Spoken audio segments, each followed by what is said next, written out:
A mountain hollowed into a temple defies all logic. These mountain-carved structures, from the rock-hewn churches of Lalibela to the rose-red city of Petra, showcase building techniques that were unknown to the cultures living right beside them. By the end of this, you will understand how these impossible monuments force us to rewrite the history of ancient engineering. How did builders with simple tools achieve such flawless precision? And why did this revolutionary knowledge vanish without a trace? What does it say about us that our past still holds secrets this profound? The very concept of building is turned on its head. We are conditioned to think of construction as an act of assembly, of piling stone upon stone. But here, the process was one of revelation, not assembly. This is subtractive construction, the art of creating by removal. Imagine a sculptor, but one whose block of marble is an entire mountain. The builders did not add, they uncovered, carving rooms, pillars, and intricate facades directly from the living rock. This required a fundamentally different kind of genius. You cannot correct a mistake when you are chiseling away a mountain. Every cut had to be planned with an incredible foresight, a perfect three-dimensional vision executed from the top down. This method demanded a profound understanding of the stone itself, its hidden fault lines, its strengths, and its weaknesses. The resulting structures, like India's Kailasa temple, a building complex literally freed from a single hillside, feel less like constructions and more like acts of geological magic. They possess a unity and a permanence that assembled buildings can only dream of. Yet this leads us to a profound puzzle. Why would a culture develop this unbelievably difficult and irreversible technique when stacking stones was a known, proven method? And why does this specific, advanced knowledge of rock and form appear so brilliantly in one place, only to be completely absent just over the horizon? To grasp the true scale of this mystery, we must journey to a desert canyon, to a city that stands as the ultimate testament to this lost art. High in the Ethiopian highlands, a sacred city lies hidden within the earth itself. 11 breathtaking churches, each one a single piece of the mountain, descend into deep trenches and are linked by a shadowy network of tunnels. This is Lalibela, a place that feels less like a ruin and more like a vision made solid.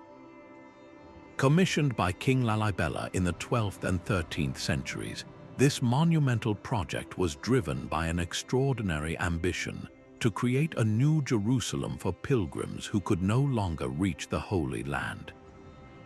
But the true miracle of Lalibela is not its purpose but its process. The builders did not construct from the ground up, they revealed from the sky down. Imagine the audacity of this approach. Teams of workers would have stood atop a solid plateau of volcanic rock and begun carving downward. They defined the roof of a church first, then the upper walls, and only then, with the exterior shape complete, did they begin the painstaking work of hollowing out the interior. They carved windows, altars, and passageways, all while ensuring the entire structure remained a single, unbroken piece of stone. They even engineered sophisticated drainage channels to protect their work from the relentless rainy seasons, a testament to their incredible foresight. The precision is staggering, with some churches carved into perfect cruciform shapes, their walls plunging vertically for over 10 meters. This presents a profound historical puzzle. The surrounding cultures of the time were masters of assembled architecture, building with stone and wood. Yet here in Lalibela, we find a sudden, brilliant, and isolated eruption of monolithic subtractive construction. How did they plan these vast, complex interiors without modern tools? visualizing the empty space within the solid rock. And why did this revolutionary technique, once mastered, not spread across the region, but instead remain a solitary masterpiece? To find another answer, we must turn our gaze to an even older and more dramatic landscape, where an entire city was breathed into the cliffs of a desert canyon. The narrow Sick Canyon feels like a crack in the world, its towering sandstone walls closing in until, without warning, they part. There, bathed in filtered sunlight, is the impossible vision of the treasury, its rose-red facade glowing as if carved by the wind itself. This is Petra, and its creation is an enigma wrapped in stone. The Nabateans who built this city were originally a nomadic people, masters of the desert trade routes. Their genius for survival is undeniable, evidenced by a stunning mastery of hydraulic engineering, with dams, cisterns, and channels that tamed flash floods and created an oasis in the arid landscape. Yet their architectural leap is what truly confounds historians. Their techniques for carving monumental structures directly into the cliff faces appear suddenly, and with a sophistication that has no clear blueprint in the region. They did not slowly evolve this skill, it seems to have arrived fully formed. The facades themselves are a tapestry of distant influences, borrowing columns from Greek temples and statues from Egyptian gods, a visual library of the cosmopolitan world the Nabateans traded with. But the method of their creation is purely, uniquely their own. They executed these colossal projects with a top-down approach, carving from the upper levels downward to eliminate the need for massive scaffolding, achieving a symmetry and scale that feels almost supernatural. How does a nomadic culture, renowned for their tents and mobility, develop a permanent, revolutionary art of stone carving that their settled, city-building neighbors never replicated?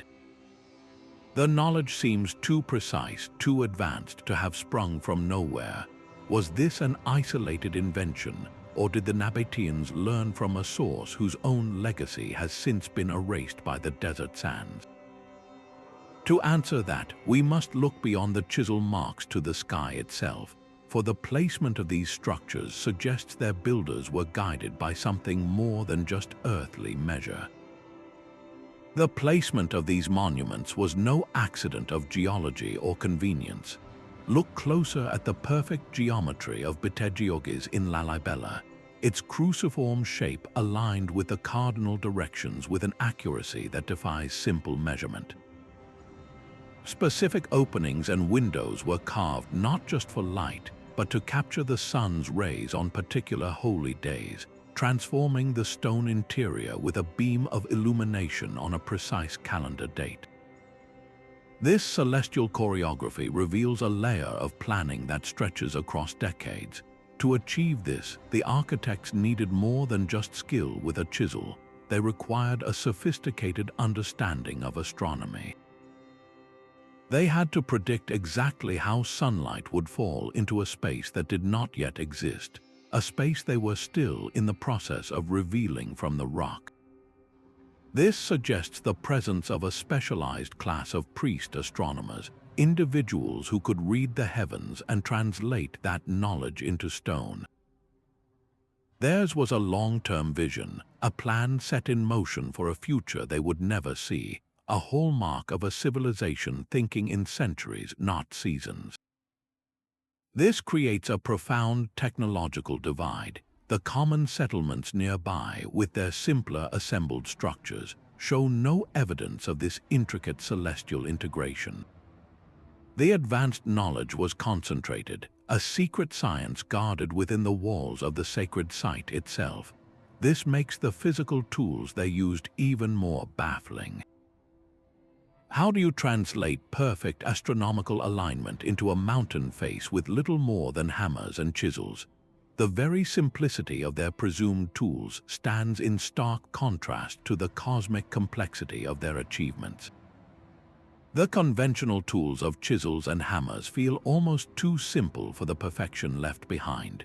we can picture workers with iron picks, their hands shaping the stone over generations. Yet when you stand before the walls of the Kailasa temple, that image begins to fray. The surfaces are not merely carved, they are polished to a mirror-like finish, with corners and planes so geometrically perfect they defy the limitations of handheld tools. How do you achieve such flawless flatness across a vast chamber using only a hammer and chisel? The sheer volume of material removed adds another layer of impossibility.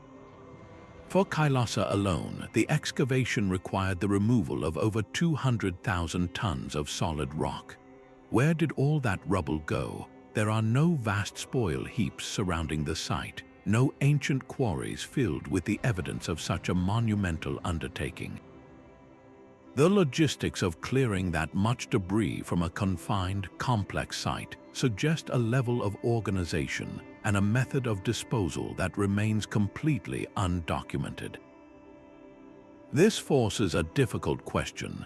Did these builders possess a lost technology, perhaps a method for polishing stone to a glass-like sheen, or even a chemical agent that could temporarily soften rock for easier carving? The absence of clear tool marks matching known contemporary implements is conspicuous. Nearby cultures used similar tools, yet their work lacks this specific, almost industrial precision. This gap between the assumed toolkit and the breathtaking result is a chasm we have yet to cross, and this technological mystery is inseparable from a human one. Who were the hands that performed this work? The labor force required would have been immense, a small city of artisans and workers sustained for decades. Yet we find no records of their lives, no sprawling settlements to house them, no clear evidence of how such a project was managed across generations. The silence surrounding the workforce is as profound as the silence of the stones they left behind. The silence surrounding these sites extends beyond the tools to the people who wielded them. We are left to contemplate a workforce numbering in the thousands, a small city of laborers, artisans, and engineers sustained for decades in remote and often harsh environments. The very act of feeding this many people in a place like Lalibela, high in the Ethiopian mountains, was a monumental feat in itself. Supply chains for food, water, and tools would have stretched for miles, a constant, pulsing lifeline supporting the dream of a king. This was not merely construction, it was a form of social technology, a complex human machine operating with a precision that rivals the structures it created. There had to be managers, overseers, and specialized teams, some dedicated solely to quarrying, others to the delicate work of sculpting pillars, and still others to the critical task of clearing away the immense volume of rubble. For the Kailasa temple, the removal of over 200,000 tons of rock leaves behind a silent question: where did it all go? The absence of vast spoil heaps suggests an almost obsessive level of site management, a cleanliness that further deepens the mystery.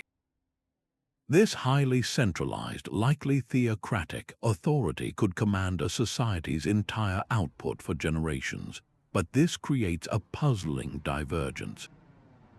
The pastoral and agricultural communities living just beyond these sacred precincts show no evidence of adopting this complex organizational model.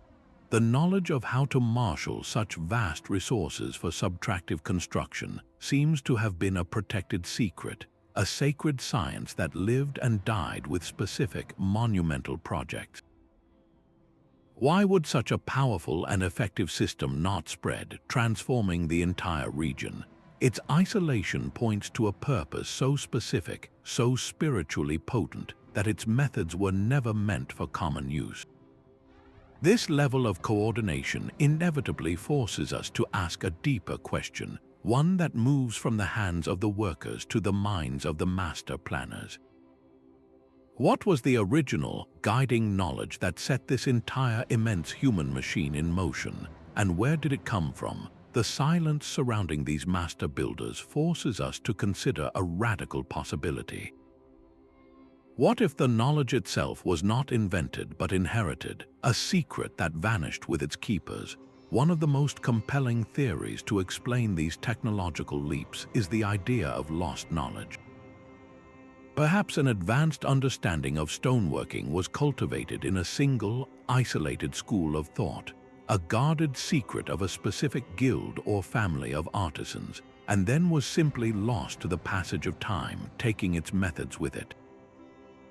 Alternatively, some researchers point to the possibility of external influence. In a world connected by ancient trade routes, could this expertise have been a commodity transferred from a distant, more advanced civilization? We can trace the exchange of spices, silks, and ideas across continents, so why not the blueprints for carving mountains? Could Indian stone working techniques, for instance, have traveled across the Indian Ocean to influence the architects of Lalibela? Or did the Nabateans acquire their revolutionary skills through direct interactions with the Persians or the Greeks, whose architectural styles they so clearly echoed on their facades? Yet for all their intrigue, these theories hit a formidable wall, a stark lack of direct evidence. The specific top-down, subtractive methods used in Lalibela and Petra do not have clear, identical parallels in Greece, Persia, or India. The core technique remains uniquely its own. This evidential void pushes us toward another, perhaps even more astonishing, explanation: the possibility of independent, convergent innovation. Is it possible that under the immense pressure of unique spiritual and environmental circumstances, two cultures separated by vast deserts and oceans arrived at the same monumental solution entirely on their own? To answer that, we must look not to the stars or to distant lands, but to the very stone beneath their feet. The stone itself was their silent partner in this immense undertaking. These master builders possessed a geologist's eye, an intuitive understanding that the mountain's very composition held the secret to their success. At Petra, they selected a specific layer of sandstone, a material that was surprisingly soft and pliable when first cut from the cliff face. This allowed artisans to carve the intricate floral patterns and classical figures that adorn the treasury with almost surgical precision. Only after being exposed to the desert air did the stone harden into the durable, weather-resistant facade we see today. Similarly, the highlands of Lalibela offered a gift of volcanic rock called tuff. This stone, formed from compacted ash, is naturally softer and more homogeneous than the surrounding basalt, making it far easier to shape with simple iron tools. This was not a random choice of location. It was a calculated decision based on a deep, generational knowledge of the landscape. The initial, critical breakthrough for these cultures was likely the discovery of a perfect mountain, one with a vast, consistent stratum of this ideal, workable rock. They had to learn to read the mountain, to identify hidden fault lines, internal stresses, and weak seams that could doom a project decades in the making. This geological wisdom is in itself a profound and often overlooked advanced technique. While their neighbors were building with harder, more intractable granites or limestones, these innovators had found a key that unlocked an entirely different architectural path. The right material made the impossible seem achievable, and with that perfect canvas chosen, they could focus on the breathtaking precision of the world they carved within it. Step inside these hollowed mountains and the true scale of their genius reveals itself. The vast pillared halls of the Kailasa temple are not just spaces, they are symphonies in stone. Here, builders carved multi-story galleries directly downward from the summit, creating a labyrinth of perfect geometry. Pillars stand in flawless rows, their spacing and alignment so precise they could only be the result of a master plan executed with unwavering confidence. Intricate bridges, themselves part of the original rock, connect different wings of the complex, a testament to a vision that saw the finished structure within the untouched hillside. This level of interior planning required more than just skill. It demanded a form of three-dimensional foresight that feels almost modern. The builders had to calculate every dimension, every load-bearing point, and every aesthetic detail in advance, with no room for error. A single miscalculation in the depth of a cut or the thickness of a wall could have caused a catastrophic collapse, dooming decades of work.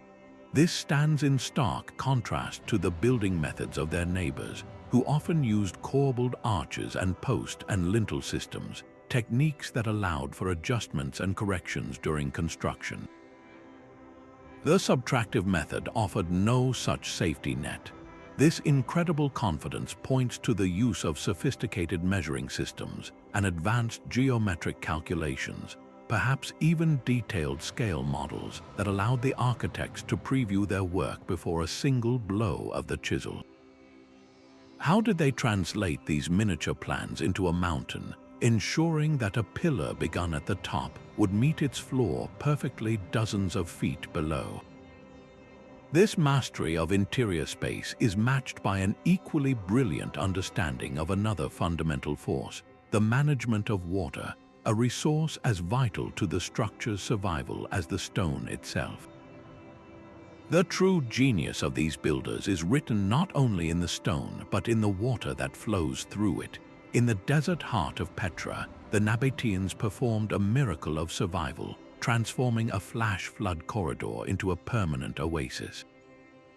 Their system was a masterpiece of foresight. They carved channels along the towering walls of the Siq, the narrow canyon entrance, diverting destructive floodwaters into a network of underground cisterns. These reservoirs, also carved from the bedrock, provided a reliable water supply for thousands, turning a seasonal death trap into a lifeline. This hydraulic engineering was not separate from their architecture, it was woven into its very fabric. In some of the most magnificent tombs, you can find water channels cut directly through the sacred chambers, a stunning fusion of practical need and spiritual space. The mountain was not just a sculpture, it was a functioning, living organism. This same holistic vision appears high in the mountains of Lalibela.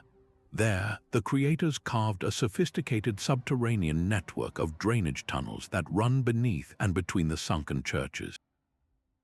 During the intense rainy seasons, these channels silently guide torrents of water away from the delicate structures, protecting them from erosion and flooding century after century. This reveals a mind that thought in multiple dimensions at once, planning for the relentless forces of nature with the same care as the alignment of a holy altar. While nearby villages used simple jars and shallow pits to collect rain, the architects of Lalibela and Petra were thinking in terms of watersheds and hydraulic pressure, engineering on a civic scale. This long-term vision for sustainability is a testament to a civilization that built for eternity, not just for the present, and this practical ingenuity is mirrored by a symbolic language carved with equal precision into the very walls they protected. The stone itself speaks a language of power and belief. Every chisel mark on these facades carries a meaning far beyond decoration, forming a dense symbolic code that communicates everything from divine order to royal authority. At Petra, the towering treasury facade is a stone canvas of hybrid gods and mythological guardians. You find eagles, symbols of divine protection and the afterlife, alongside figures of Isis and Dionysus, borrowed from the Egyptian and Greek worlds the Nabateans traded with. This was not random copying, it was a deliberate construction of identity, a way for a nomadic people to assert their place in a cosmopolitan world by weaving its threads into their own unique tapestry. The message was permanent, an announcement carved directly into the cliff face for all who entered the Siq to see. This stands in stark contrast to other cultures of the region, who often applied their iconography in plaster or paint onto already built walls, a layer that could fade or be stripped away. Here, the symbol and the structure are one and the same, fused together for eternity. This same principle of permanent communication echoes in the highlands of Lalibela. There, the walls of the sunken churches are covered in intricate carvings of crosses, saints, and scenes from the Bible. For a faithful population that may not have been able to read holy texts, these images served as a visual Bible, a way to walk through the stories of their faith simply by moving through the sacred space.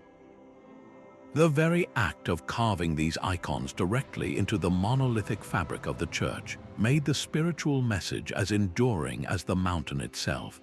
Decoding this stone language gives us a direct window into the minds of the builders, revealing a worldview where the earthly and the divine were inextricably linked. But sometimes this language of stone communicates in a way that goes beyond the visual, reaching into a realm we can only experience with our ears. The silence within these stone chambers is not always empty, sometimes it is designed to sing.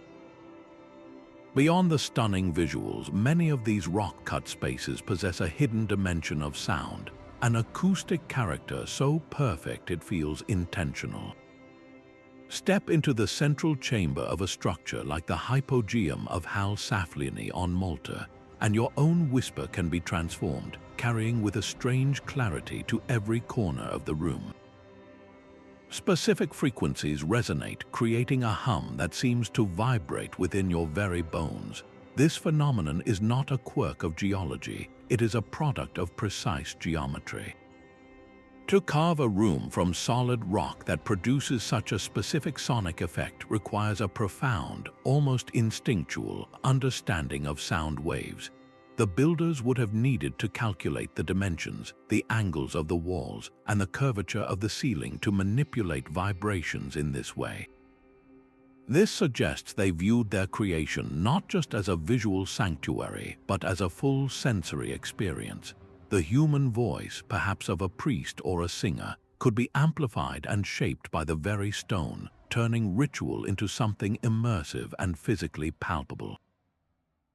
While nearby cultures used open-air spaces or simple buildings for ceremony, the acoustic mastery found in these mountain sanctuaries is in a class of its own. It points to a fusion of art and science where architecture was also an instrument. This pursuit of perfect harmony in form and function inevitably draws us toward the language of numbers, the mathematical principles that may have guided their hands. The stone walls seem to sing with a silent, mathematical harmony. This precision is no accident, it is the language of numbers made solid. Behind the breathtaking facades of Petra and the celestial alignment of Lalibela lies a hidden framework of perfect ratios and geometric principles. The builders were not merely artisans, they were geometer philosophers, translating abstract cosmic order into tangible stone. The layout of the entire Lalibela complex, for example, is believed to mirror a symbolic map of the heavens.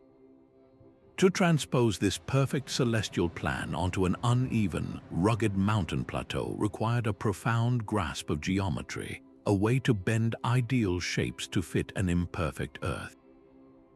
The perfect symmetry of the treasury facade at Petra speaks of a different kind of knowledge, the use of a standardized unit of measurement and a single, unwavering master plan. Every column, every pediment relates to the whole with a consistency that feels almost industrial.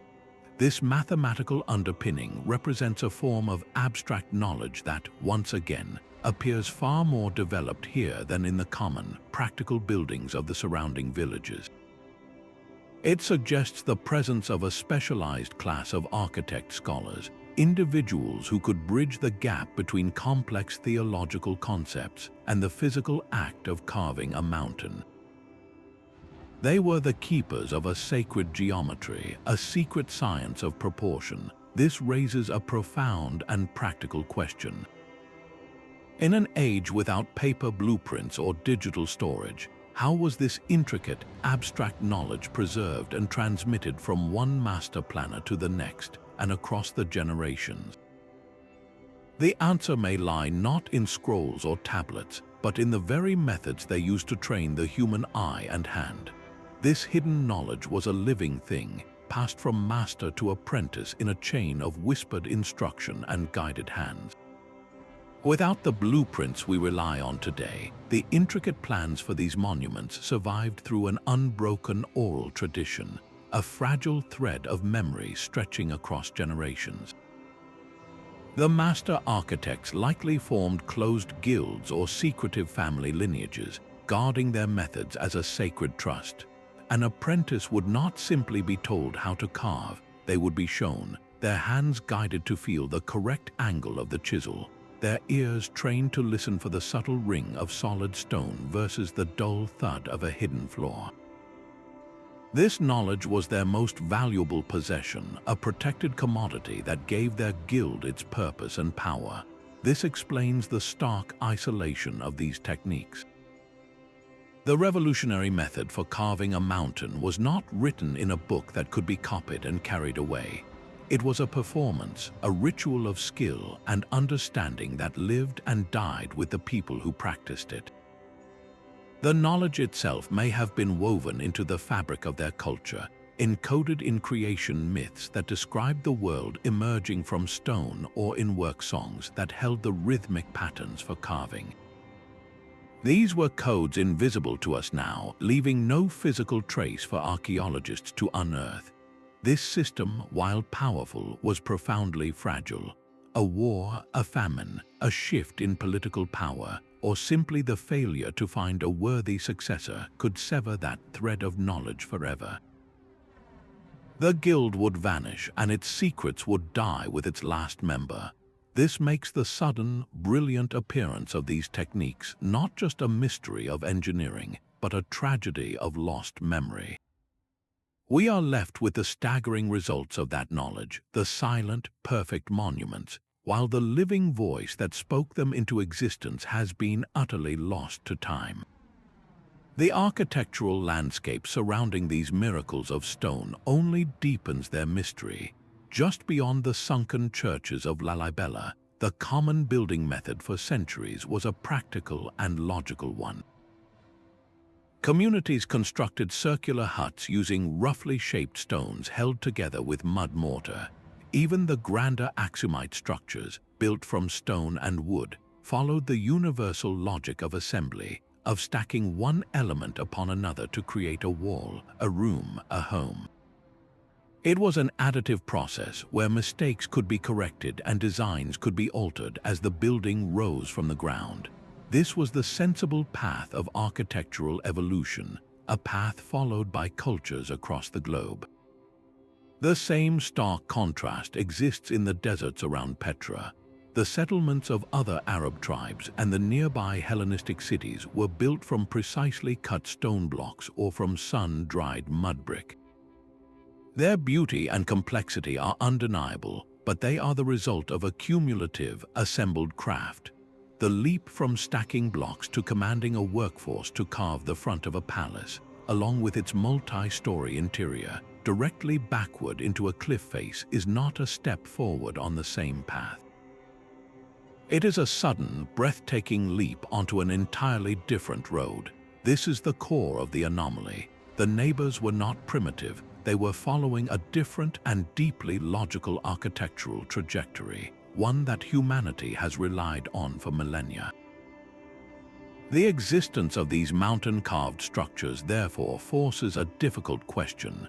What unique catalyst, what singular pressure or inspiration could cause a culture to abandon the known, logical path of building and invest generations in a method so irreversible, so demanding, and so utterly isolated? This singular, overwhelming purpose may have been the crucial spark. In almost every instance, the driving force behind these monumental endeavors was not economic ambition or political power, but a profound and focused religious devotion. The very act of carving a mountain is an act of faith, a declaration that the work is not for a single generation, but for the divine itself. The Lalibela churches were conceived as a new Jerusalem, a spiritual destination for pilgrims cut off from the Holy Land. The Kailasa temple was a king's colossal offering to the god Shiva, a devotional act so immense it required reshaping the earth. Petra's magnificent tombs and temples were not just civic buildings, they were the heart of Nabatean religious life. This deep spiritual need created a unique social environment where normal rules of economics and practicality were suspended. A society would willingly dedicate generations of labor and vast resources to a project with no immediate, tangible return, because the return was spiritual, eternal. This fervent belief provided the social will, the long-term vision, and the concentrated pool of talent necessary to attempt the impossible. It fostered a culture of patience, where a project begun by a great-grandfather would be finished by his great-grandson, all in service of a shared higher goal. The power of belief, it seems, became a direct catalyst for technological innovation. The desire to create a legacy for the gods pushed human ingenuity to its absolute limits, forcing the development of new techniques simply because the old ones were insufficient for the scale of their devotion. This was not about building a palace that would last 100 years. It was about creating a sacred space that would stand until the end of time itself. This quest for permanence was a declaration etched not in time, but against it. While neighboring towns saw their mud-brick walls soften with each rainy season, and their wooden beams slowly return to the earth, the architects of these mountain sanctuaries were playing a different game entirely. They were building for eternity. The mountain was not just a site, it was a statement, an unshakable promise that the power of a king, the glory of a god, or the identity of a people would never be erased. This was a philosophical leap as profound as the engineering one. In a world of cycles, of seasons and generations, they sought to create something outside the cycle, something that would not decay but endure.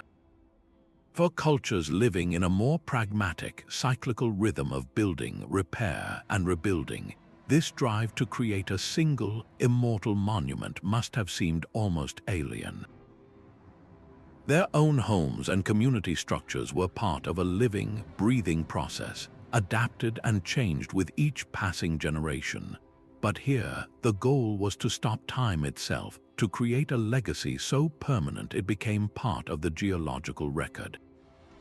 This profound desire for immortality, however, immediately faced its greatest test, the relentless, unforgiving force of the environment itself. The mountain itself became a perfect climate machine. In the searing desert heat of Petra, the thick sandstone cliffs act as a natural barrier, absorbing the intense solar radiation throughout the day. This thermal mass prevents the sun's fury from penetrating the interior, creating spaces that remain remarkably cool and sheltered. As the temperature plummets at night, the slowly releasing warmth from the stone maintains a stable, comfortable environment. This is passive climate control on a grand scale, an architectural genius that requires no energy beyond the initial act of carving. High in the Ethiopian highlands of Lalibela, the same principle works in reverse. The massive volcanic rock walls buffer the interiors against the sharp chill of the mountain air, storing daytime warmth and releasing it slowly after sunset. These structures do not fight their environment, they collaborate with it, using the mountain's own immense physical properties to create a sanctuary of constant, gentle comfort. This foresight reveals a holistic design philosophy where the building and its environment were considered as a single, integrated system. The architects were not just sculptors, they were environmental engineers who understood thermodynamics long before it was a formal science. Their goal was sustainability and resilience, creating spaces that would remain habitable and structurally sound for centuries with minimal maintenance. Compare this to the more conventional buildings in the surrounding regions. A mud brick house in a nearby village would bake under the desert sun, requiring active cooling methods, while a thatched hut in the highlands would offer little protection from the cold. These common structures reacted to the climate, often struggling against it. The mountain-carved monuments, however, worked with the climate, leveraging the Earth's own stability to achieve a perfection of comfort. This intelligent response to local conditions is a quiet yet brilliant layer of their sophistication. Their enduring resilience is not a happy accident. It is the direct result of a design that saw the mountain not as an obstacle, but as the ultimate partner in creation. The very perfection of these structures contains the seed of their own mystery, for the techniques that birthed them did not endure. At the Kailasa temple, the sheer audacity of the project appears as a singular event, a peak of engineering that was never again scaled in that region. Later rulers, perhaps daunted by the immense commitment, returned to the safer, more manageable logic of assembled architecture. In Lalibela, the later churches built near the monolithic wonders are constructed from stone and mortar, a clear and puzzling step back from the revolutionary method of their predecessors. This abandonment was likely a slow fade, not a sudden stop. The reasons are as layered as the rock itself. A powerful, theocratic king who could command generations of labor might pass without a successor of equal vision. The specific guilds of master artisans, those families who held the secrets of reading the stone and planning from the top down, could have been dispersed by conflict, or their lineage simply ended, their knowledge dying with the last elder who failed to find a worthy apprentice. The arrival of new cultural influences, bringing different aesthetic tastes and building traditions, could have rendered the old ways obsolete. Why pour a century into carving a mountain when new rulers favor sprawling palaces built with speed and imported styles? Or perhaps it was a quieter shift, a change in the very heart of faith itself, where the spiritual focus moved away from creating eternal stone replicas of Jerusalem and toward more personal, less monumental forms of devotion. The loss of this knowledge was a process of cultural forgetting, a slow dimming of a light that had once burned so brilliantly. The silence that settled around these sites in the centuries after their completion is a testament to this profound forgetting. Later generations who lived in their shadows could only gaze upon these wonders and believe they were the work of gods or giants, for the human hands capable of such feats had vanished from memory. This loss is what now drives modern researchers to peer into the stone with lasers and ground-penetrating radar, attempting to recover through science what was lost to time, to hear the faintest echo of the master builder's whispered secrets. Modern science now turns a gentle but powerful eye toward these ancient marvels, not with chisels but with lasers and radio waves. Archaeologists employ ground-penetrating radar, a technology that sends subtle pulses deep into the earth, mapping hidden chambers and forgotten tunnels without ever breaking the surface. From above, drones capture the grand layout of a site like Lalibela, revealing its relationship to the surrounding terrain with a clarity our ground-level perspective could never offer. Most revealing of all is three-dimensional laser scanning, which creates a digital twin of a structure so precise it can record individual tool marks, each one a frozen moment from the hand of a worker who lived centuries ago. These tools have helped reconstruct the incredible step-by-step sequence of how the Kailasa temple was freed from the hillside, and they have identified the faint traces of pigments that once made the stone facades of Petra blaze with color. Yet for all this technological brilliance, a fundamental divide remains. Science can describe what was done with breathtaking detail, but it struggles to explain the how of the original vision. We can see the chisel marks, but we cannot recover the mind that guided the chisel. Sometimes, these investigations reveal anomalies that only deepen the wonder, like hidden chambers with no apparent entrance or drainage systems of a complexity we never suspected. The stones give up their physical data freely, but the genius behind them, the spark of that first perfect plan, remains a silent, unscannable secret. Even the most practical elements were sometimes carved with a hidden, almost playful genius. Look closely at a window frame in Lalibela, and you might see a perfect stone imitation of a wooden crossbeam, complete with carved pegs that serve no purpose other than to echo a memory. This was a deliberate and breathtaking act of translation, recreating the familiar aesthetics of Aksumite wood architecture in an impossibly permanent medium. There was no structural need for this intricate deception. It was a symbolic statement, a way of grounding their revolutionary stonework in the cherished visual language of their past. A similar puzzle unfolds half a world away in the rock-cut caves of India. Here you can find pillars that look as though they were assembled from a stack of separate stone discs, each one perfectly defined. Yet the entire column is astoundingly a single, uninterrupted piece of rock. To achieve this illusion required a mastery of the chisel that borders on the obsessive, removing material with such precision that the finished product mimics a far simpler construction method. These were not structural innovations, they were artistic ones. They stand as profound anomalies, features that go beyond mere engineering and into the realm of pure artistic expression. Why would a builder choose the most difficult path for a purely visual reward? It suggests that these masters were not just constructing buildings, they were making a point. They were demonstrating a total and absolute command over their material, proving that stone could be made to imitate anything, even the most delicate and transient forms. These subtle quirks are like the signatures of the artists themselves, a personal flourish left on a monumental canvas. They remind us that behind the vast, impersonal scale of these projects were individual minds, hands that could be guided by devotion, pride, and an undeniable love for their craft. The true purpose behind these choices may be lost to us, but their silent, stunning beauty continues to speak across the centuries. The profound silence surrounding these sites has, over time, filled with speculation. In the absence of easy answers, popular theories have emerged suggesting the hands of advanced ancient civilizations or even extraterrestrial guidance.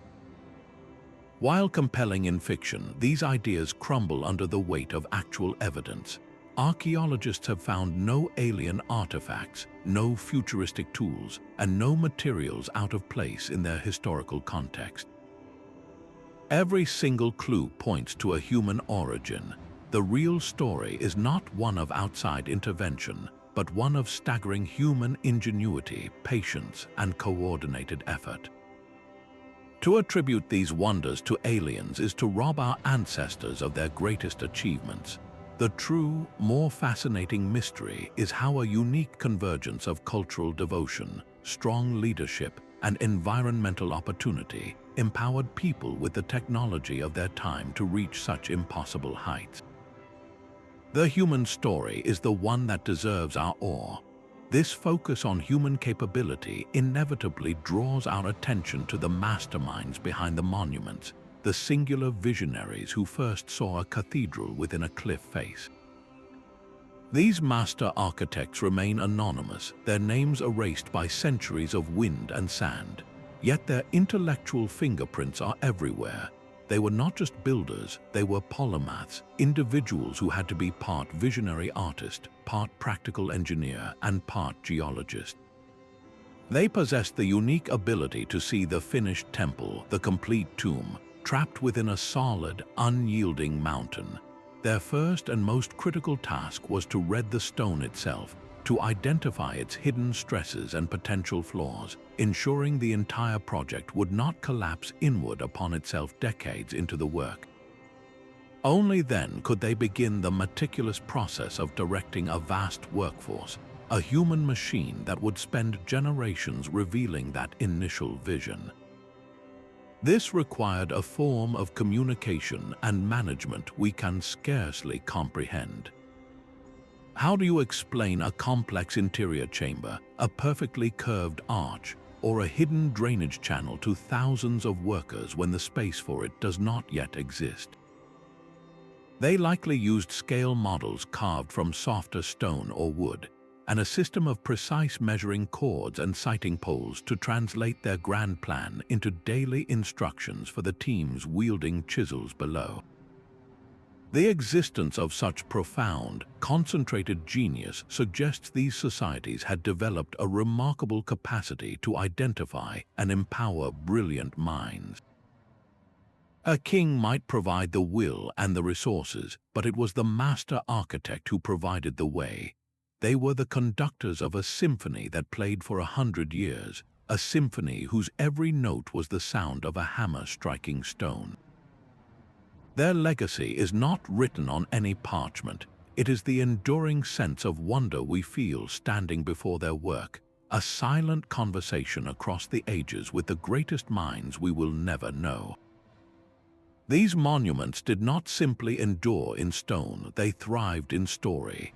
Long after the last master architect passed from memory, their creations became living characters in the cultures that inherited them. In Ethiopia, the Lalibela churches are not relics, they are the vibrant, beating heart of Orthodox Christianity. Pilgrims still walk the shadowy tunnels between them, their faith intertwined with a beautiful legend. The story goes that the work of carving the churches was so immense, so divinely inspired, that angels themselves took up chisels by night to assist the human workers.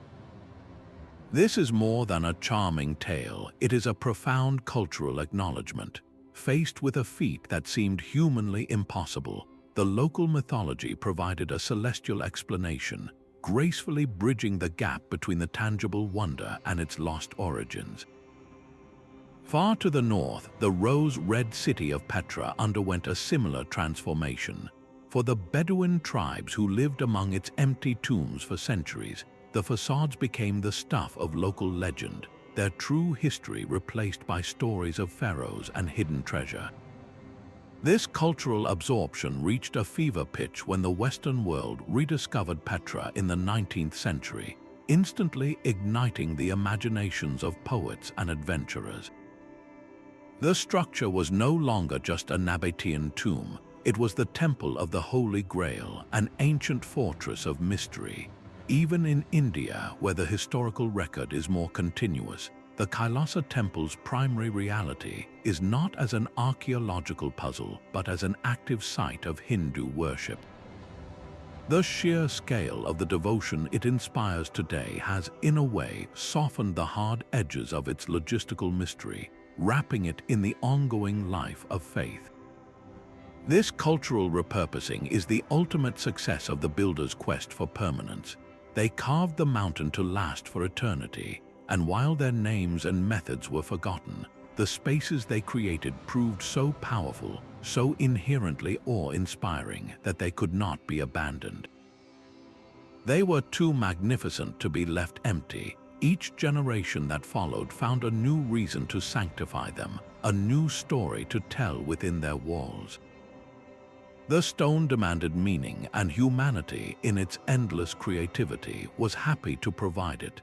These remarkable structures are not solitary freaks of history.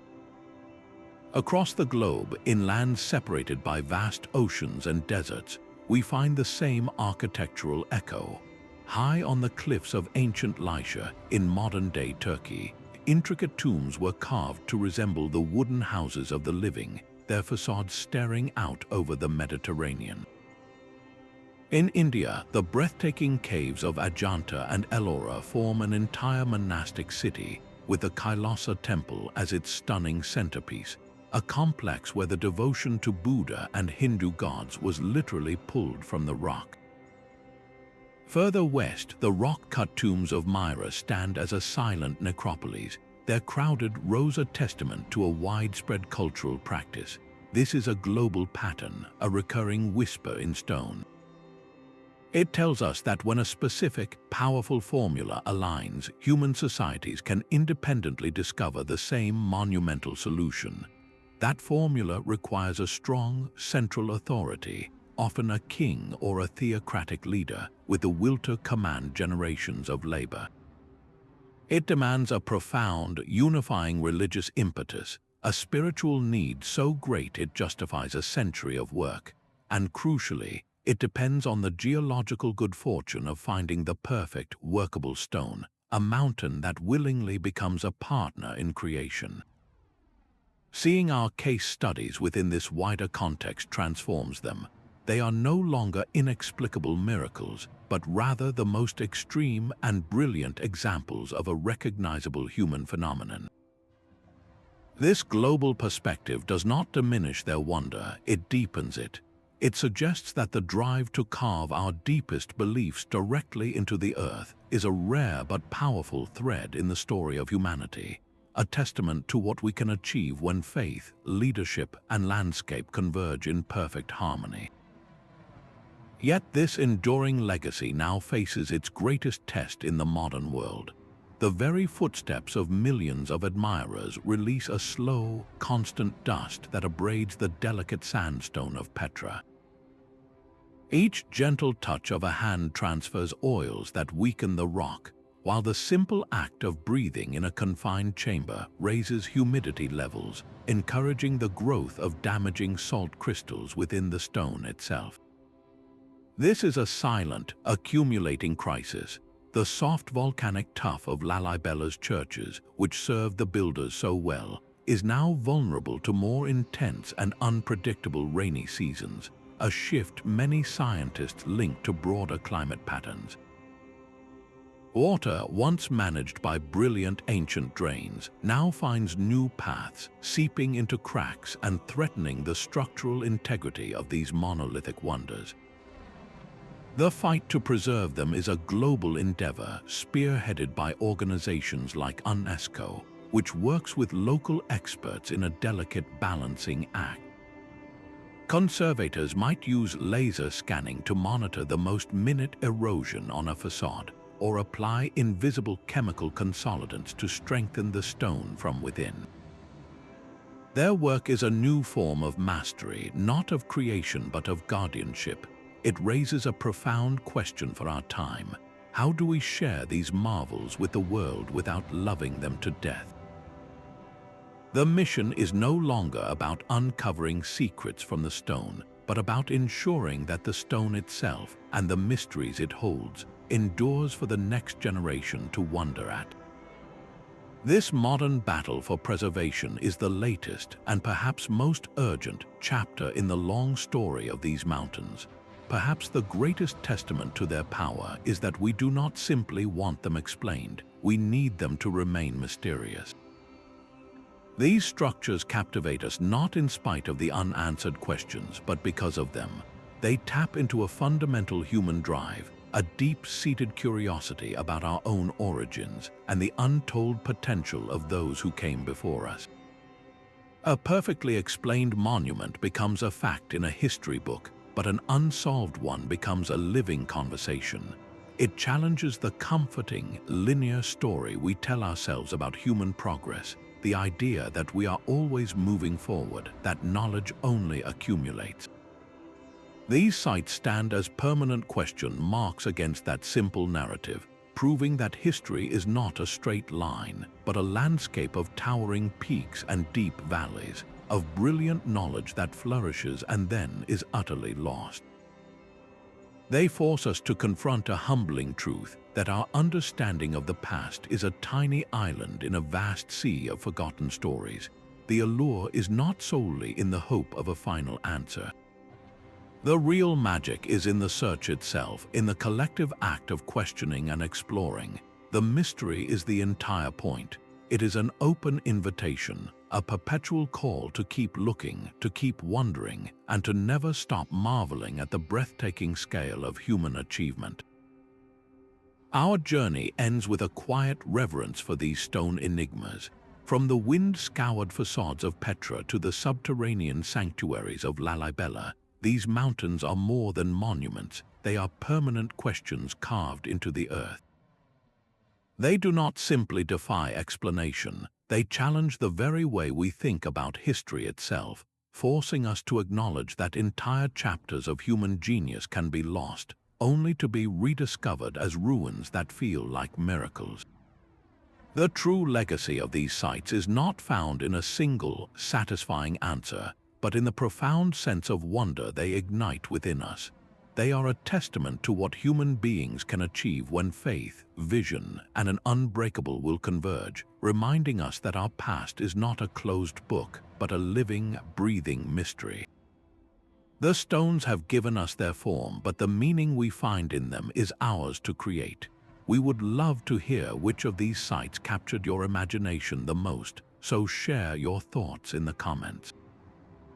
And if you are drawn to history's greatest puzzles, be sure to subscribe for our next journey into the unknown.